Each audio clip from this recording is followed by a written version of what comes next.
A pesar de la crisis que afecta al país, las autoridades del Instituto Hondureño de Turismo esperan un repunte en la economía con los más de 2 millones de turistas que se movilizarán a lo largo y ancho de todo el país. Estadísticamente se nos muestra de que la zona norte del país, todo lo que es desde Omoa, Cortés, Tela, Triunfo de la Cruz, todo lo de Atlántida hasta llegar a Trujillo, Islas de la Bahía y la zona sur.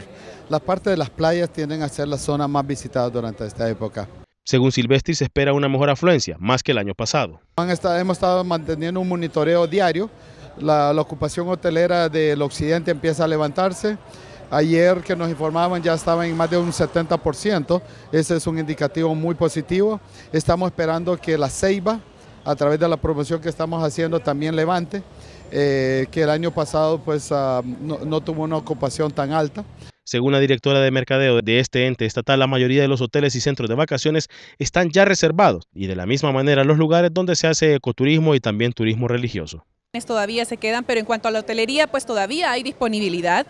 En su mayoría ya están las reservaciones, ¿verdad? Hay mucha precompra, pero sí, pues ya estamos abarrotados en un 80%, podríamos decir, aunque todavía hay mucho mediano y pequeño hotel que todavía está disponible para el turista local. Estamos esperando un aproximado de turistas de 2.5 con más o menos 7.000 millones, alrededor de 7.000 millones de derrama económica. Al menos se espera que unos 700 millones de lempiras sean dejados por los más de 2 millones de veraneantes que ocupan los centros de vacaciones en este verano.